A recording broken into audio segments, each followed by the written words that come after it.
It was those who had braved the 80-mile journey up the M4 who had most to cheer early on. On loan, Spurs defender Stephen Corker has really impressed for Bristol City this season. His effort showed Premier League ambition. John Stead made sure it didn't go to waste as he continued his scoring record against Reading.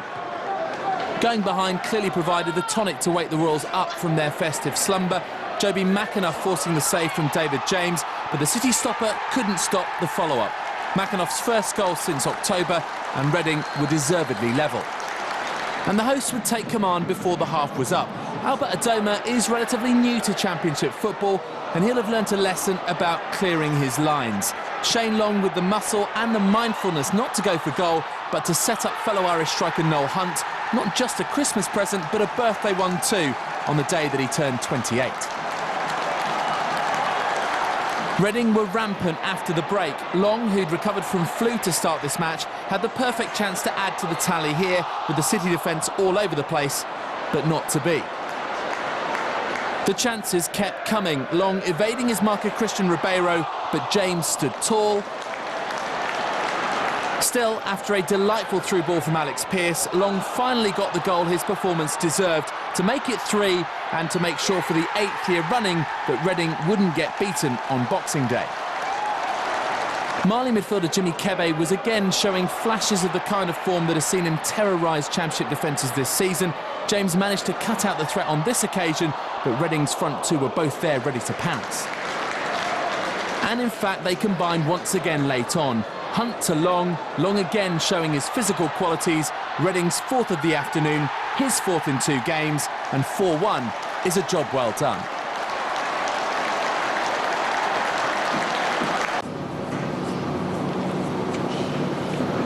It wasn't a frozen pitch that threatened the match at Oakwell, it was the pipes, and the lack of facilities cast doubt over today's match. But with 4 wins and a draw from their last 5 games, Barnsley were keen to overcome their plumbing problems and keep their purple patch going. Visitors Burnley were yet to secure an away win in the Championship this season, and manager Brian Laws was finding himself under pressure. His goalkeeping selection is also causing much debate.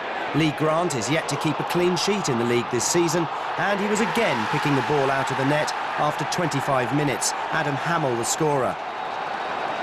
Burnley had their chances. Wade Elliott's ball caused havoc in the Barnsley area. Luke Steele almost spilling his catch under pressure from Jay Rodriguez. But 4 minutes after the restart, Burnley were back in the match. Wade Elliott delivering a teasing cross, and John Guidetti, on loan from Manchester City, saw his header sneak in off the post, the youngster's first goal for the Clarets. Barnsley should have restored their lead. Kieran Trippier floating the free kick in, Goran Lovra's glancing header denied by the woodwork. And moments later they were behind. Ross Wallace's corner found the huge Andre Biquet, the Cameroon defender, arriving to nod home a rare goal and give the visitors hope of that elusive away win. They almost made it 3 after 64 minutes. Swedish under-21 star Guidetti showing why he's such a reputation, but Jay Rodriguez was denied by the upright. Barnsley's backline hadn't conceded a goal in their previous 3 matches, but they were still all at sea when Jack Cork had a go. It was Burnley's first league win at Barnsley for 79 years and eased the pressure on Brian Laws. The most important thing is to get our first win away from home. You know, we've been so close to achieving that, yet we've thrown away some real fantastic leads, and yet today we went behind. But I think we've got the best record in the division for coming from behind. So maybe that was something that we, although it was against the run of play, it was probably something that sparked us off. We did okay first half without being at the level we've been at. And second half we didn't turn up, so we got exactly what we deserved. Fratton Park beat the winter weather to host a Championship match for the first time in 6 weeks when Portsmouth played Millwall. Steve Cotterill's team were looking for a much-delayed 3rd straight win.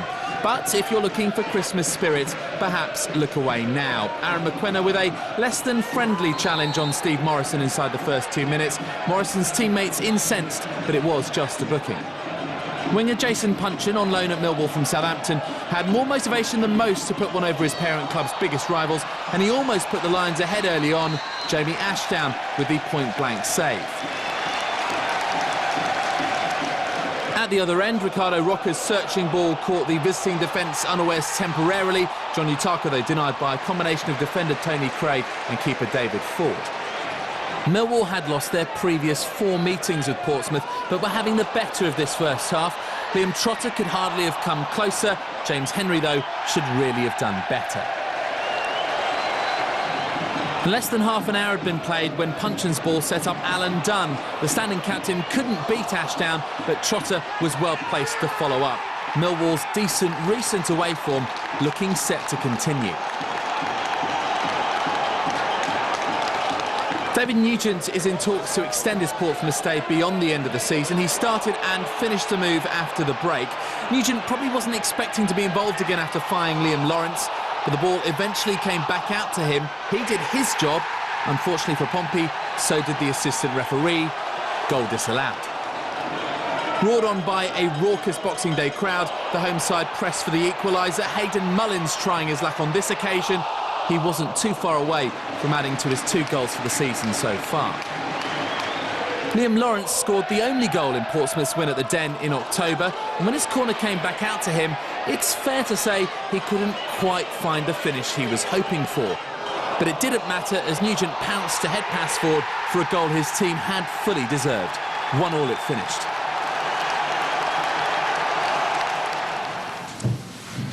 Sheffield United's caretaker manager John Carver named the same 11 that beat Swansea in his first game in charge last week. Hull were the opponents this time, a meeting of the division's 2 weakest attacks, so perhaps a festive thriller looked a long shot. But there were to be goals galore. Less than 3 minutes had been played when Cameron Stewart set up Jay Simpson to put the Tigers ahead, adding to his 2 goals last week. But that brace against Bristol City seems to have given the former Arsenal man renewed confidence. Simpson got the better of Nyron Nosworthy, and the Blades' defenders' challenge gave Hull the chance to extend their lead. Simpson was now on a roll, and he buried the penalty, his 4th goal in 2 games. United, with just 17 goals in 21 games before this match, could really do with one of their players finding some scoring form. Step forward, record signing Ched Evans, and it was 2-1, game on. The passion did boil over once or twice. Kyle Bartley and Ian Ashby escaped with yellow cards after this disagreement. It caused a mass brawl, a brawl that even the goalkeeper couldn't resist. It had been an Andy Reid cross that had set Evans up for his goal. 10 minutes on, Reid's pass was more in hope than expectation, but Evans made the most of it, and the Blades were level at 2-2. Separated by just a point before the game, it seemed like there would be nothing between the teams on the day, but there would be one last twist. Deep into stoppage time, Stewart made the run and shot, and sub Jimmy Bullard followed up to give Hull a dramatic late winner, his first goal since March. I think at half-time we were all fairly satisfied, but we were aware that they were more than capable of putting us under more pressure. Disappointed with the goals that we conceded, of course, to let a 2-goal lead go so easily, really. But a bit of pace in the last minute and we get the winner, so it's I think a good day for us. I thought for 45 minutes of the second half we're on the front foot. It only looked like there was going to be one winner, and unfortunately it wasn't us. So Cardiff are back up to second. The Bluebirds' win against Coventry means they take full advantage of Leeds dropping points at Leicester. Hull's dramatic late win at Sheffield United sees them rise 3 places to 15th. There's no change at the other end, as none of the bottom 4 were in action.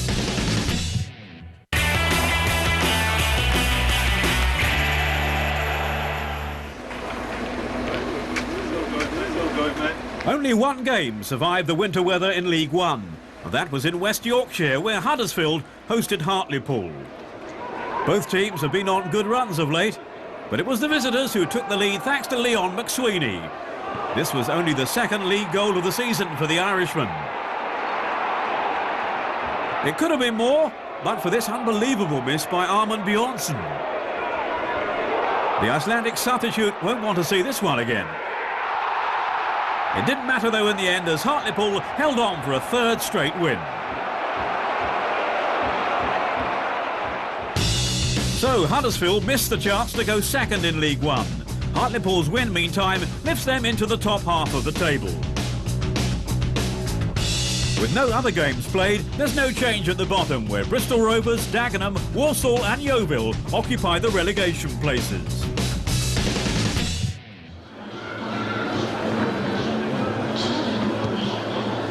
The Wycombe ground staff worked hard to make sure that their team's match against bottom club Hereford got the go-ahead. The only League Two match to be played. It was Hereford who almost took the lead. Rob Purdy's deflected shot could hardly have gone closer. But instead it was the hosts who went ahead. 37-year-old Gareth Ainsworth finding a route through to goal just before the break. It was his fourth of the season. The Bulls are fighting for their league lives, and they struck back 11 minutes from time. Mathieu Manset with the equaliser.